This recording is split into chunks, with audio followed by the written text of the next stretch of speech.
Fala pessoal, beleza? A Copa do Mundo acabou e agora é a hora da gente colocar os pingos no i, passar a régua por aqui e falar um pouco aí sobre toda a experiência que eu tive nessa Copa do Mundo, falar sobre as melhores estratégias que eu consegui utilizar na Copa, as piores estratégias também, entre outras coisas mais, e claro, também falar um pouquinho sobre futebol. Realmente aqui eu quero trazer um resumo bem completo de toda essa experiência que eu tive nessa Copa do Mundo 2022, beleza? Esse vídeo aqui não tem vinheta, não tem nada, é um vídeo mais direto, né? Realmente uma conversa aí com vocês que estão acompanhando. Então, se vocês gostarem desse estilo de vídeo, deixa aí nos comentários. Bom, primeiramente, eu não tive uma grande Copa do Mundo, tá? Consegui sair num lucro até menor, digamos assim, do que eu costumo fazer em situações que eu trabalho aí, se eu colocar 30 dias, né, de mercado, que foi praticamente isso que a gente teve na Copa, em relação aos campeonatos normais que eu consigo operar. E aí eu vou trazer também alguns pontos aqui que eu acho que acabaram impactando bastante nesse resultado não tão positivo. E aí eu trago esse gancho aqui para vocês. Uma coisa das coisas que eu falei bastante aqui antes da gente começar a Copa é que, assim, por mais que chame toda a atenção, por mais que tenha todo esse hype, que é natural, é normal, porque tem muito dinheiro no mercado. Em contrapartida, também tem ótimos traders no mercado, é um lugar onde você encontra os melhores traders, com certeza, e claro, alguns amadores ali no meio, stakes gigantescas. E uma das coisas que eu citei bastante foi o fato de que eu não imaginava e não queria desenhar como se fosse uma super hiper oportunidade ou última oportunidade de fazer dinheiro aqui. E realmente eu encarei dessa forma, tanto que eu não subi stake, eu tentei trabalhar da forma normal que eu trabalho, claro que aí são jogos de seleções, então a gente tem também essas questões, porque eu sempre acho que jogo de seleção é muito mais difícil. Tem um cara que Deus o tenha, inclusive, me ajudou bastante no trade, ele sempre falava, né? Por mais que a seleção, sei lá, da Arábia Saudita, que a gente pode usar um exemplo que teve nessa Copa do Mundo, são os 23 melhores jogadores daquela seleção. E aí tem o Plus, né? Que é a Copa do Mundo é um torneio que às vezes é 90 minutos ali que o time joga mal, a seleção joga mal, e ela pode perder uma classificação, assim como foi o caso do Brasil, né? O famoso 4 minutos aí que a gente vai ficar 4 anos pensando nisso. Então, tem todos esses ingredientes ao redor, né? Então, isso é uma coisa muito boa da gente citar. Então, assim, esperava, imaginava, queria falar aqui para vocês, pô, meu resultado foi maravilhoso, foi acima da média. Poderia falar, poderia até mentir, falar que sim, mas não. Que é a realidade e a gente tem que trazer a realidade aqui à tona. Então, não foi uma grande Copa do Mundo para mim, mas também não é nada que me faça se escabelar, até porque eu tenho pouco cabelo, então se eu se escabelar aqui, eu vou acabar ficando careca de vez. E segue o baile. Porém, a gente vai tirar algumas lições com certeza dessa competição. Lembrando que essa aqui foi a segunda Copa do Mundo que eu participei. Em 2018 foi uma Copa do Mundo excelente, cara. Na época, eu cheguei a fazer em torno de 40, 50% da minha banca. Realmente um número muito alto, né?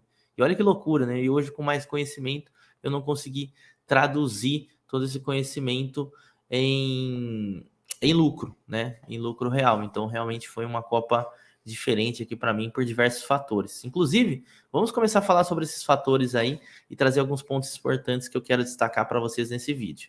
A primeira coisa aqui é falar sobre futebol, tá? E aí eu já vou trazer aqui os grupos, vou trazer como ficou essa Copa do Mundo. Realmente sobre futebol, eu achei que foi uma Copa assim que a maioria dos jogos não foram tão legais. Se a gente for pegar 2018, eu acho que foi uma Copa melhor tecnicamente. Porém, entretanto, todavia, o que vai acabar maquiando talvez essa questão técnica aí dessa Copa do Mundo? A final, né? Que a final realmente sobressaiu total disso tudo. Inclusive, falando para vocês, eu não trabalhei a final. Realmente não estava afim de trabalhar, queria assistir, não seria algo que talvez eu poderia ter sido o grande lucro da minha Copa do Mundo, né? Mas eu acho que até nisso essa Copa não foi tão legal para mim, porque os únicos duas partidas que eu trabalhei, que eu não trabalhei, perdão, com exceção, obviamente, dos jogos do Brasil, foi esse Holanda e Argentina, que teve aquele gol de falta no final, que provavelmente eu estaria dentro, que seria uma forrada, e aí também não trabalhei a final, né? Cara, complicado, né? O que eu vou falar para vocês, né? realmente é azar, é sorte? Não sei, mas também agora pouco importa. Mas citando, com certeza a final deu uma boa maquiada em alguns jogos bem ruins que a gente teve. Não à toa, foi a Copa que teve os recordes aí de 0-0, né? Fazia muito tempo que não tinha tanto 0-0 assim em uma Copa do Mundo. E essa foi uma Copa que a gente acabou vendo alguns 0-0, né? Alguns 0-0. Até a média assim de gols, se a gente for pegar aqui, é uma média aqui de 2,69, não é uma média ruim, né? Tá dentro da média aí de diversos campeonatos aí que a gente considera over, né? Mas uma coisa que eu percebi é que vários desses gols foram condensados em partidas, né? Em partidas aí, tipo uma partida só. Igual, por exemplo, a gente pega aqui, ó, essa leva aqui de jogos, a gente teve, ó, Dinamarca e Tunísia 0x0, México e Polônia 0x0, aí já tem um 4x1 aqui, França e Austrália, ou seja, um jogo over. Aí um 0x0 aqui, um Alemanha e Japão 2x1 aqui, batendo over. A gente pega Bélgica, Canadá, Suíça, Camarões, Uruguai e Coreia do Sul, todos com pelo menos under 1,5. Aí a gente pega a Espanha que acaba subindo essa hora. Então a gente teve muito isso daí. Por exemplo, Inglaterra e Irã aqui, você vê aqui, ó, primeiros jogos aqui da Copa, todos under, né? Considerado todos under 2,5. Porém, a Inglaterra vai e mete 6-2, né? E aí já bota 8 gols nessa conta aí. Então, naturalmente, muitos jogos foram condensados em muitos gols. Portugal e Gana, aí depois a gente vê aqui, ó, tá vendo? Ó, muitos jogos com no máximo aí 2 gols. Então, isso daí foi uma das coisas que acabou ocorrendo. E depois eu quero falar mais de over aqui nesse vídeo. E aí, falando sobre a expectativa que a gente tinha, talvez aqui a gente no grupo H, que eu já estou mostrando para vocês, a gente já teve uma zebraça, né? Que foi o caso da Coreia do Sul, que na minha opinião era a pior equipe desse grupo, tá? Pior equipe desse grupo, classificando, né? No final, com o vacilo do Uruguai, né? Que o Uruguai realmente, cara, não jogou bem essa Copa do Mundo. E aí, a gente pega lá o grupo G do Brasil, a Sérvia ficando por último também foi uma surpresa totalmente negativa, tinha uma expectativa, mas aquele negócio, né? A defesa da Sérvia é muito fraca, né? E não à toa, foi isso que pesou para a Sérvia não classificar. 8 gols sofridos aí na primeira fase, realmente é muita coisa e é difícil classificar tomando tanto gols, assim como também aconteceu com o Canadá, né? Que fez um excelente jogo contra a Bélgica, fez aí também iniciou um bom jogo contra a Croácia, tomou a virada e contra o Marrocos acabou perdendo a partida. Ou seja, a Bélgica fez, perdão, o Canadá fez bons jogos, mas não conseguiu traduzir isso em vitórias. Já nesse mesmo grupo, a gente teve essa geração belga meio que encerrando um ciclo, né? Hazard vai aposentar já da seleção, né? Já indicou isso, entre outros jogadores que provavelmente não estarão nas próximas Copas do Mundo. E, cara, aqui, nitidamente, para mim não faltou qualidade técnica, tá? Isso daí vocês podem comentar aí abaixo também. Mas eu acho que o que aconteceu aqui foi que tinha uma treta muito grande nesse grupo, entre Hazard, De Bruyne. De Bruyne não parecia estar com vontade alguma de ter ido para a Copa. E aí tem a parte defensiva, né? A gente viu aquela declaração do Vertonghen, né? Falando que o ataque estava velho, já que o De Bruyne falou que a geração estava velha e não tinha condições. Então isso daí também acaba pesando, né? E aí, olha que loucura, né? Croácia passando em segundo e depois conseguindo eliminar o Brasil, indo para uma semifinal de Copa e, consequentemente, depois conseguindo o terceiro colocado, né? Realmente a Croácia surpreendeu bastante aqui. E, claro, Marrocos. Talvez esse daqui tenha sido o grupo da surpresa, né? Grupo dos destaques, Marrocos e Croácia. No grupo E, a gente tem também uma grande surpresa, que foi a Alemanha eliminada. E aqui eu quero trazer um adendo para vocês. Muita gente falando mal, batendo na Alemanha. Mas assim, galera, com todo respeito, se a gente pegar os jogos da Alemanha, eu não acho que a Alemanha jogou mal essa Copa do Mundo. Você acha? Eu acho que não conseguiu traduzir em resultado. Mas não foram jogos ruins. Por exemplo, vou falar depois mais tarde desse jogo, mas Alemanha e Japão perdeu o jogo, mas, cara, a Alemanha dominou o Japão, cara. Dominou praticamente o tempo todo. Aí foi lá, tomou 2 gols. Que é a questão que eu falei para vocês. Copa do Mundo é um detalhe, né? Às vezes 90 minutos ruim ou 2 minutos, como foi a final entre Argentina e França, onde a Argentina dominou. Quase que perdeu. Aí a final conseguiu levar para prorrogação a França, jogando ali quase que nada, né? Um domínio total da seleção alemã praticamente o tempo todo. Aí no grupo D, a gente também teve uma surpresa negativa, né? Todo mundo colocando aí como uma expectativa alta na Dinamarca. Eu também, né? Não vou mentir. E, cara, a Dinamarca também ficando por último no grupo dela, né? Meu Deus, meu Deus. E a Austrália também um ponto positivo, né? Classificando nesse grupo. Grupo C, tudo normal, né? Talvez quebra aqui uma hegemonia do México que que vai sempre às oitavas, esse que tá na Copa do Mundo, porém, eu achei que esse México dessa temporada aí era um México um pouco mais fraco, né? Tanto que o Tata Martino já era um cara que estava um pouco visado, o pessoal não confiava tanto nele, né? E aí a Polônia acabou classificando e, cara, jogando porcaria nenhuma, um futebolzinho muito ruim da Polônia, né? Não à toa caiu na primeira fase de mata-mata. No grupo B, expectativa aí dos Estados Unidos eu sei que era grande, mas na minha opinião, eu ficava muito receoso porque nunca enfrentou grandes adversários nesse ciclo de Copa do Mundo e chegou na Copa, fez ótimos jogos, inclusive contra a Inglaterra, né? Então, os Estados Unidos aí deu um bom desempenho, depois chegou contra a Holanda, acabou caindo, Inglaterra naturalmente classificando e depois caindo no mata-mata contra a França, que também não dá pra gente considerar um demérito. E por fim, Senegal, né? Classificando mesmo sem o Sadio Mané, e aí depois sendo goleado pela seleção inglesa, né? E depois aqui, cara, talvez a gente foi uma Copa de zebras, né, de fato, mas aí aqui a gente começou com a normalidade, que era a Holanda vencendo os Estados Unidos, a Argentina vencendo a Austrália, Croácia passando do Japão, né, com grande dificuldade, Brasil goleando a Coreia, né, Inglaterra vencendo o Senegal, França, Polônia, e aí a gente bate já no Marrocos e Espanha, né, meus amigos, aí complicou um pouquinho aqui, Marrocos consegue classificar nos penais, e Portugal também goleando a Suíça, né? Era imaginado que Portugal classificar, mas não com a facilidade extrema.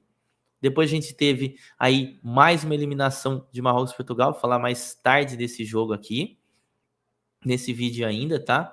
E aí Marrocos perde para a seleção francesa que havia eliminado a Inglaterra num jogo, cara, que foi um dos jogos bem interessantes dessa Copa, né? Coloco também com um dos jogos bem interessantes.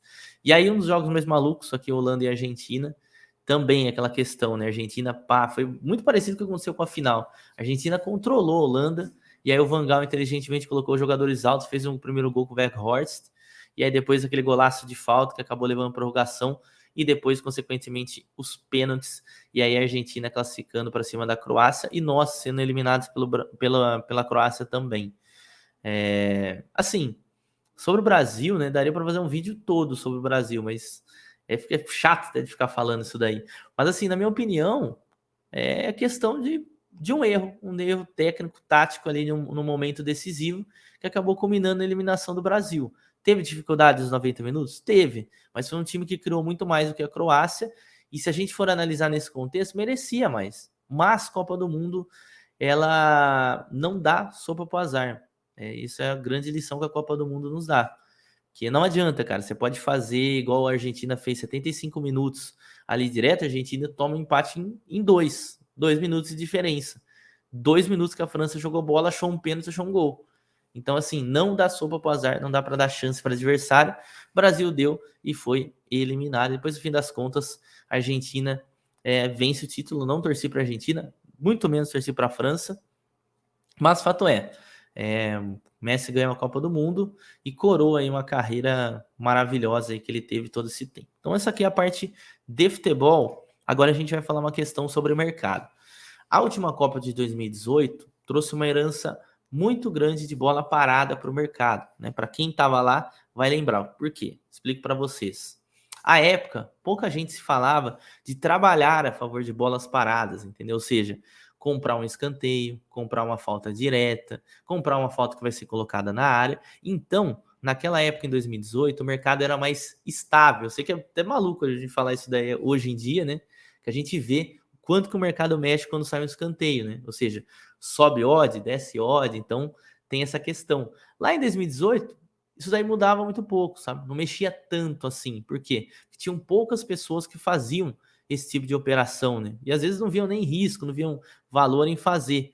E aí o que aconteceu? Em 2018 a gente teve, acho que um ciclo muito bom para bola parada. A gente teve muito gol decisivo, gol de falta do Cristiano Ronaldo contra a Espanha no fim da partida, gol da Colômbia empatando o jogo contra a seleção da Inglaterra, gol de falta do Japão, cara, entre muitas outras coisas, gol de falta do Luizito Soares. Então, assim, a parada cresceu muito de lá para cá, tanto que o mercado acabou a Copa do Mundo, o mercado mudou. Saiu uma bola parada nos campeonatos normais, o mercado já mexia mais e chegou onde a gente está hoje. E aí, assim, qual que eu imagino que possa ser a grande herança que esse mercado de Copa do Mundo pode deixar aí para nós. Eu tive muita dificuldade de trabalhar a Copa em relação a mercados de match odds, por quê? Porque o mercado mexia muito, cara. Mexia muito antes mesmo do time da Padrão. Vou dar um exemplo para vocês. Infelizmente, eu tentei até pegar aqui o relatório de movimentação de odds, mas não tem, né? Normalmente eu pego lá, já tem até um vídeo, inclusive, que eu ensino como que vocês pegam aí esse relatório de odds. Mas, como eu não tenho ele, eu vou falar aqui para vocês de uma questão que ilustra muito bem o que eu vi nessa Copa do Mundo, que foi o primeiro jogo entre Catar e Equador. A gente tem o início do Catar melhor, né? O Catar meio que indo para cima, né? Naquela euforia, né? De estreia de Copa do Mundo, tudo mais. Apesar de ser uma equipe mais fraca, vou até tentar colocar o jogo aqui para a gente ver, né?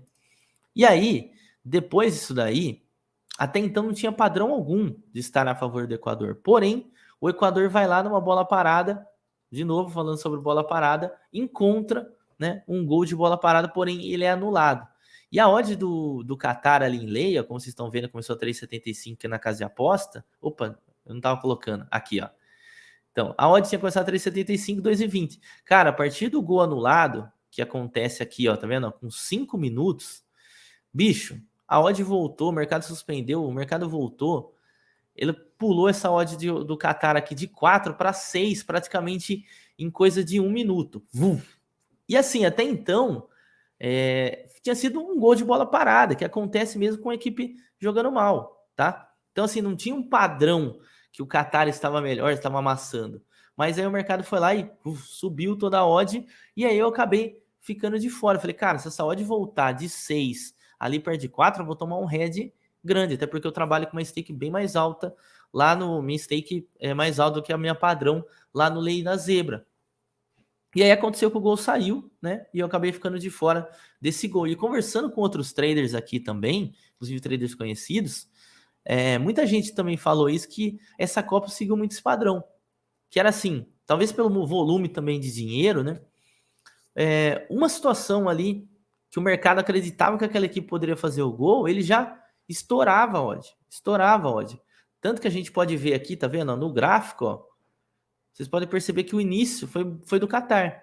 E dali em diante, pô, o mercado já estourou a odd e o caboclo coincidiu, né? Que acabou dando no padrão do Equador, mas aí com uma odd extremamente mais alta do que era a odd inicial, né? E aí isso daí aconteceu em várias situações. Como, por exemplo, jogo entre Inglaterra e Estados Unidos. Estados Unidos jogando melhor, a Inglaterra dá uma finalização, cara, a odd desce demais. Então, assim, essa é uma herança que eu espero, sinceramente, que, pelo menos para os meus métodos, não leve, sabe, para futuro. Por quê? Porque eu sou um cara que eu espero aquele padrão de leitura, né? Aquele padrão para estar ali no mercado, sabe? E aí, pelo fato de eu esperar tudo isso daí, acaba que se acontecer isso daí na maioria das vezes, eu acabar não pegando o gol, porque vai estar com uma odd extremamente alta, né? Eu não gosto de pegar a odd no topo. O que eu quero dizer com topo? Por exemplo, a odd tá 6 do Qatar aqui nessa situação, só com gol para essa odd subir, né? Subir, né? Senão ela vai ficar ali brigando. Por quê? Porque ela começou com uma odd a 4, sabe? Então, eu espero que essa não seja uma herança que essa Copa do Mundo vai levar, e foi um fato que acabou tendo muita dificuldade para a gente trabalhar nessa Copa do Mundo. Provavelmente, como eu falei para vocês, pela questão do volume de dinheiro, né? Muita gente querendo subir uma odd, né? Muita gente querendo propor essa odd até para fechar e tal. Então, tem toda essa questão, beleza? Vamos falar dos melhores jogos? Agora sim, falando dos melhores jogos meus, tá, pessoal? Não que são os melhores jogos de futebol, de trading esportivo, tá? E qual que é o primeiro que eu já vou colocar aqui para vocês? O jogo entre Alemanha e Japão, como eu citei para vocês. Não acho que a Alemanha fez uma má Copa do Mundo. Acho que a Alemanha pecou, né, em não conseguir matar o jogo, principalmente esse jogo aqui que pesou, senão a Alemanha teria passado de fase. Foi Alemanha e Japão. Como vocês podem ver, cara, o gráfico de verde aqui é a Alemanha, tá? Cara, foi um jogo total da seleção alemã. E aí a gente pega o gráfico de finalizações, olha a quantidade de finalização da Alemanha. Isso aqui tudo. Agora a gente caiu no segundo tempo, né? Mas dá uma olhada a quantidade de finalizações no primeiro tempo, ó. Que a gente teve, tá vendo? Mando Kimmich, Rudiger, Kimmich, Gundogan. Aliás, inclusive, perdeu vários gols nesse jogo, né? Olha isso. Tudo isso foi o primeiro tempo. E aí depois o Japão vai lá e no segundo tempo, tá vendo? A maioria das finalizações do Japão, só teve uma no primeiro tempo, tá? Olha isso. Olha a pressão. Então aqui para mim foi o back mais padrão dessa Copa do Mundo, tá? E aí a gente pega os números do primeiro tempo, 81% de posse de bola, 14 finalizações, 5 no gol e foi um gol de pênalti. Por que esse jogo foi muito bom para mim? Porque além de eu pegar o back, eu consegui pegar 2 gols no over na segunda etapa, tá? Então para mim foi muito bom por essa questão. Um gol, perdão. Tava falando besteira. Não, 2 gols, caramba. Tava falando errado. Por quê? Porque quando eu tava aqui no back, eu também trabalhei o over HT. Então, tipo assim, esse gol do Godogan eu peguei em 2 mercados, no over HT e no back. E aí sim, no segundo tempo, acabei pegando esse gol do Hitsuduan no over, tá? Trabalhando um over ali com stop loss, beleza? Então, esse foi um jogo excelente para mim. E aí a gente passa por um outro jogo que também foi muito bom para mim, que foi Bélgica e Marrocos. Falou, pô, Gabigol, Bélgica e Marrocos? Como que foi a história desse jogo? Cara, a Bélgica foi bem até pelo menos os 15 minutos, tanto que eu estive lay e consegui sair em lucro nesse lay aqui a favor da seleção da Bélgica. Teve várias oportunidades de marcar ali, né? Mas acabou não marcando, né? E é aquele negócio que cai de novo, naquela questão, tá vendo? Ó, teve finalização do Batshuayi, teve o De Bruyne, teve o Naná e tal, beleza. Show. Aí depois o Marrocos pareou o jogo e aí eu já não fiz mais nada daqui para frente. E aí no segundo tempo surgiu a grande oportunidade para mim. Você vê que não era um jogo onde o Marrocos também saía nos contra-ataques, tá? Levava perigo, mas também não dominava, né? Também não era estilo do Marrocos dominar. E aí por fim, acaba pegando esse gol aqui, ó, 73 minutos, pagou uma stake, tá? Do Romain Saïs, tá? De falta, né? Provavelmente vocês devem ter visto, né?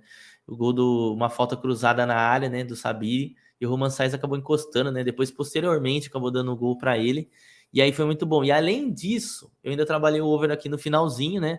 Em busca de pensar alguma coisa aqui a favor da seleção da Bélgica. Eu também trabalhei uma moedinha em back Bélgica, mas a Bélgica tomou o gol. Mas aí o over pagou. Então esse jogo aqui foi excelente. E aí a gente chega a Arábia Saudita e México. Esse também então, é um jogo muito bom. E por que, Gabigol? Cara, um jogo que eu tava bem alheio, tava olhando mais a Argentina, Messi perdendo pênalti lá contra a Polônia, aquela coisa toda e tal. É um backzão padrão que eu fiquei lá também, cara, que loucura. Mas aí a oportunidade surgiu no primeiro clique que eu dei no mercado aqui no jogo do México, que foi no gol do Henry Martin, que foi um gol de escanteio, tá? E aí também vale a pena ressaltar. Esse gol pagou mais uma stake para mim, porém, esse gol aqui eu cometi um erro, na verdade. Só que aí acabou que a sorte veio pro meu lado. Por quê? O que aconteceu? Eu cliquei para pegar esse gol, tá? Tá lá no Telegram, inclusive a entrada, tá? Eu cliquei para pegar esse gol. E aí eu vi e falei, cara, não vai buscar porque o mercado vai descer, porque eu queria estar a favor do escanteio. Porém, eu cliquei de novo, só que eu cliquei na mesma odd, ou seja, um erro, né? Em vez de clicar uma abaixo, eu cliquei na mesma. Porém, por uma questão, alguém foi lá e varreu o mercado e me pegou. E nesse momento foi uma coisa muito rápida, sabe? Pum, entrou as duas stakes, eu até ia fechar uma, cheguei a clicar a fechar uma, mas aí o cara cobrou o escanteio antes e saiu o gol. Então eu peguei esse gol com 2 stakes, tá?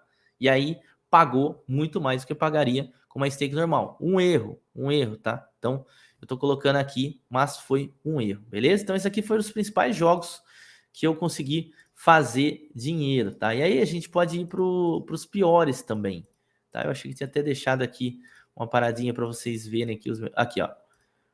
Vamos para os piores jogos, então.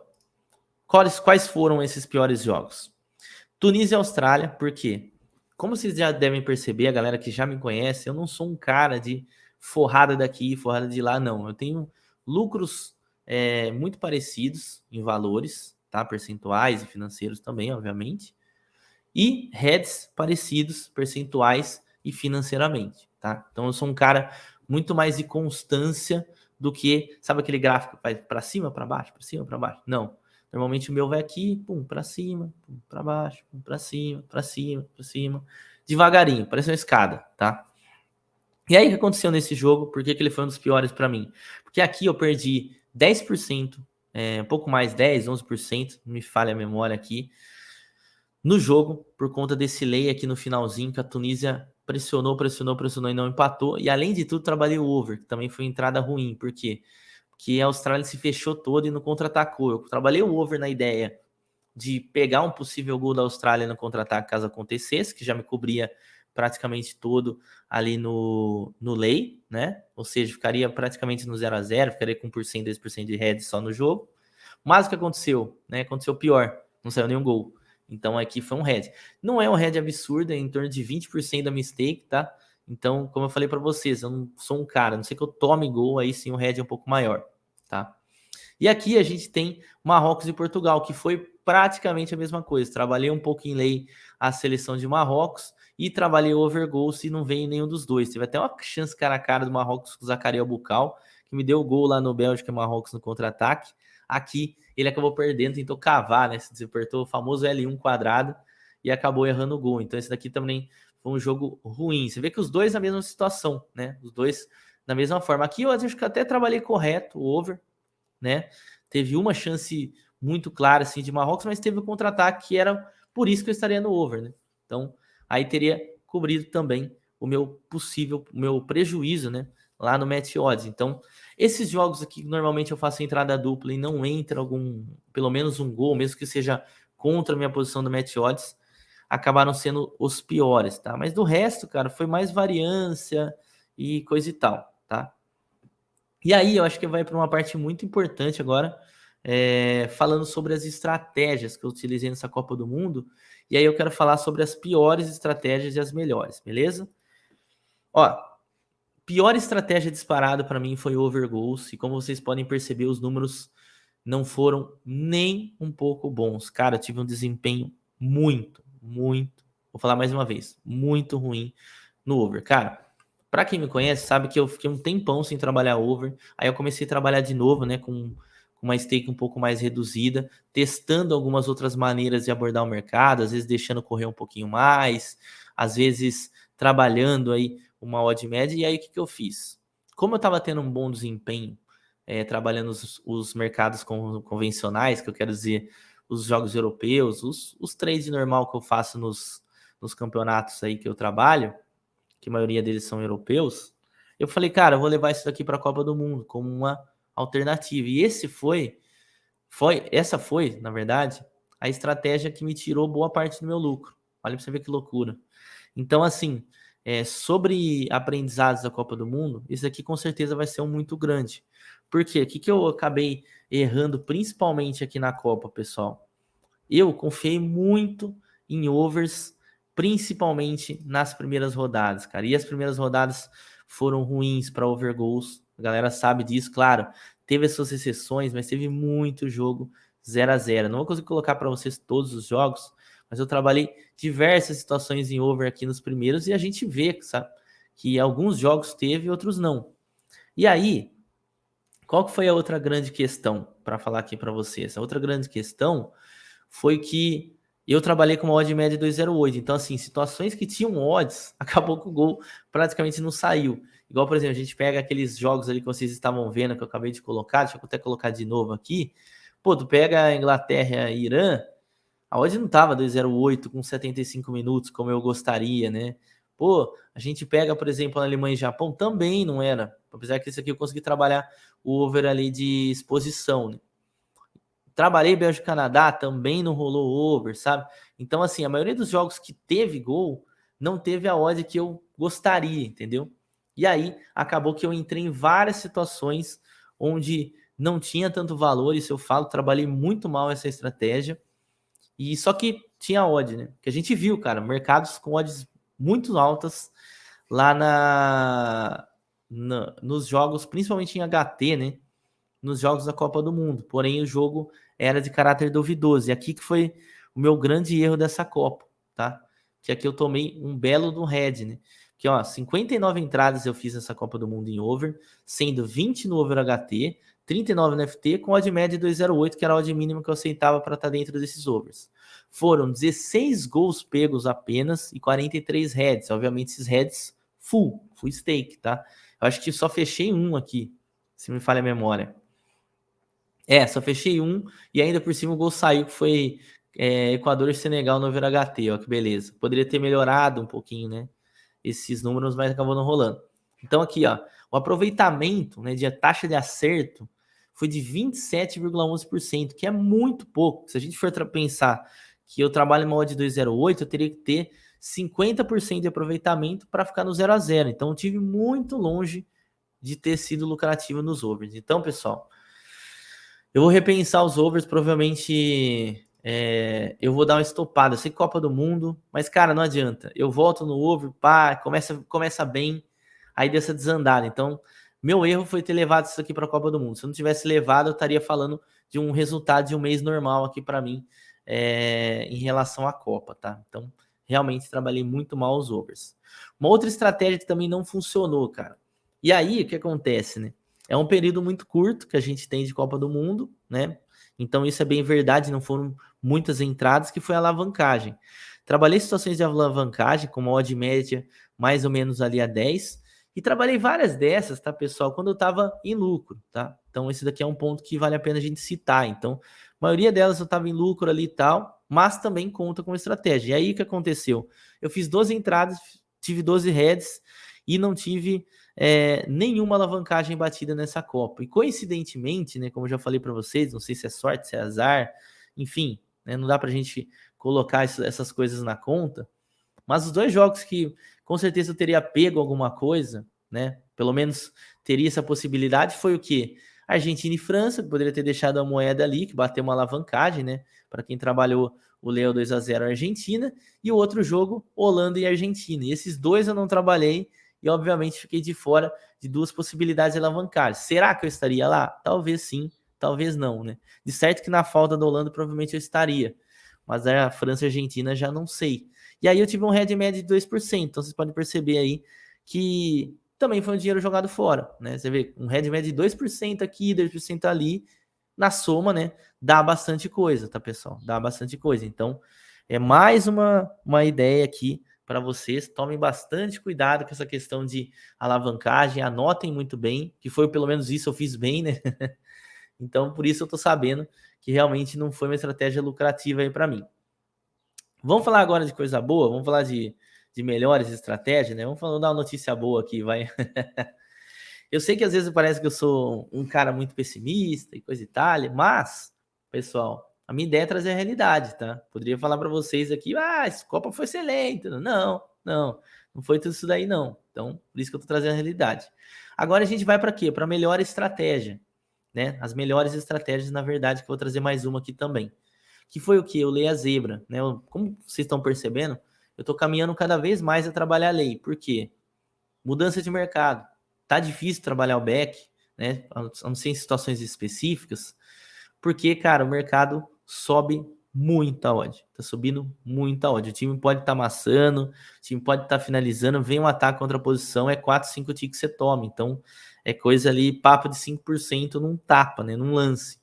E aí, realmente, a odd não volta. Então, tá bem difícil trabalhar o back. Estou trabalhando o back em situações específicas que eu percebo que o mercado está um pouco mais centrado, como por exemplo o jogo da Alemanha e Japão, tanto que eu fiz pouco back nessa Copa do Mundo, inclusive, né? E é isso. E aí eu tive aí, trabalhei numa odd média entre 4 a 6, a maioria das entradas foi por ali, fiz 28 entradas e 6 gol pegos, e aí um ponto, cara, que, pô, pra mim foi o máximo, foi bem bacana, jogo de seleção muito difícil, e eu não tomei nenhum gol nessa Copa do Mundo, tá? Nenhum gol no back favorito, nenhum back a favor do tempo também não, nenhum lei zebra, ou seja, gol de stake cheio eu não tomei nenhum, 0, 0, 0. Então, assim, o grande mérito que eu tive nessa Copa do Mundo foi esse, tá? Trabalhei muito bem as situações aí de estar a favor de uma equipe, né? Tive uma leitura muito boa, tanto que o resultado também foi bem positivo. E aí 22 stops aqui, sendo 6 deles em lucro, né? Isso daí é uma grande vantagem que o Lei acaba trazendo, né? Então, por exemplo, aquele jogo da Bélgica, né? Aqui entra nessa conta, né? Lucro, né? Lucro naquela entrada é Bélgica e Marrocos no primeiro tempo que o gol não veio. E aí ficou muito mais fácil eu comprar a bola parada no segundo, que eu ainda estava em lucro, né? E aí, outra coisa para citar, um head médio de menos 0,64%, cara. Realmente muito baixo. Porém, isso daqui é citando ainda, olha para vocês verem, isso aqui é citando a stake que eu carrego como base, que é a stake cheia que eu trabalho back. Aqui no Lei eu trabalho com stake dobrada, tá? Então, seria até menos, tá? Então, vale a pena citar. E aqui o lucro médio, né? O lucro médio, só que o lucro médio eu já coloquei com a stake principal, para não ficar maquiando também as coisas, né? Se eu colocasse na minha stake principal, seria um lucro médio de 30%, tá? Mas como eu trabalho com stake dobrada no Lei, aí eu coloco o 15% da minha stake normal, tá? Minha stake de back, beleza? Então, para deixar bem claro aqui para vocês. Então, assim, foi ótimo, foi ótimo. Lei Zebra, trabalhei muito bem.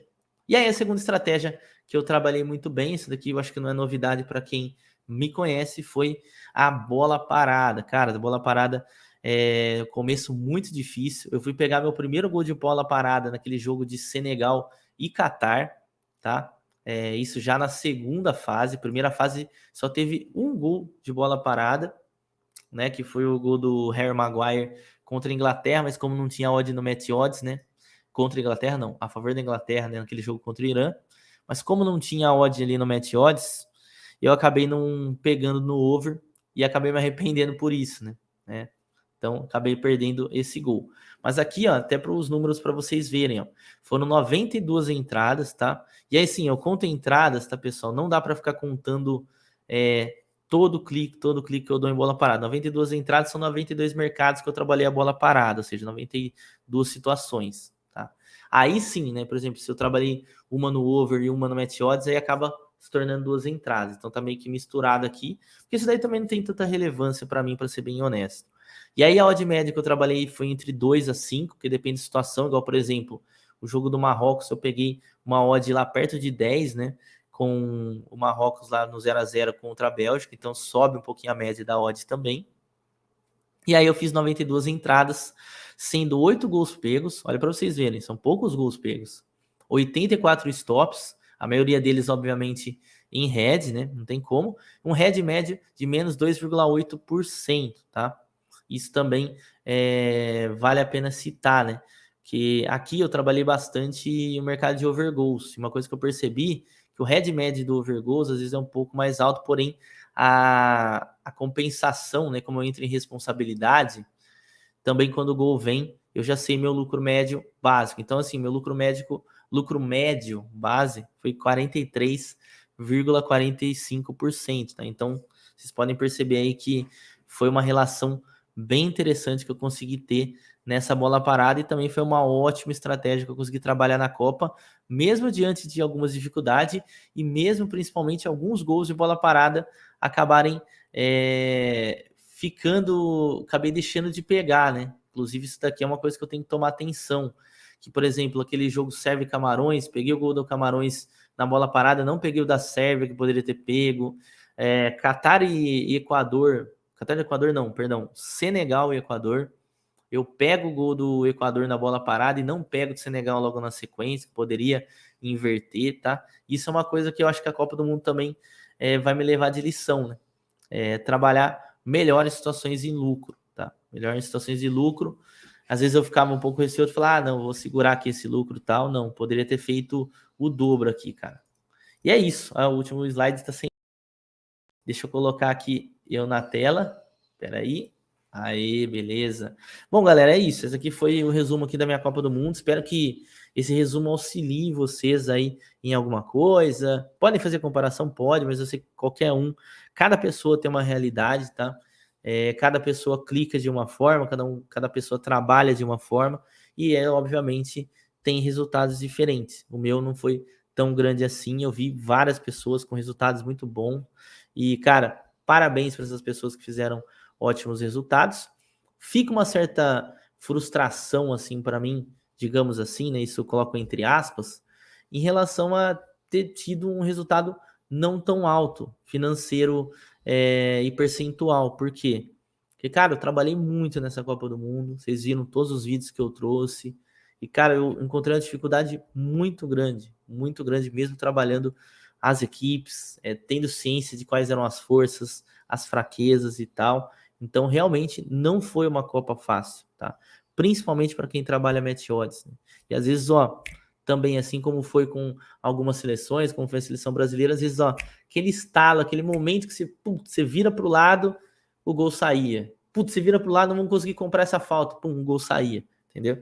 Então, acho que aconteceu bastante isso daí comigo, e é uma coisa que eu tenho que ter um pouco mais de atenção Essa daí é a grande herança que a Copa vai trazer para mim, além, claro, dessa questão do overgoals que eu falei para vocês, e mais do que isso, né? Trabalhar cada vez mais aí a situação de lei zebra, apesar de ter tido lucro no back, ter tido lucro no back a favor do tempo também foi muito bom, apesar de não ter colocado aqui, né? Poucas entradas e muitos gols pegos, né? Foi praticamente ali uma média de a cada 3 entradas um gol pego, então isso daí é uma média muito boa, né? Se a gente for analisar em contexto, né, de jogo.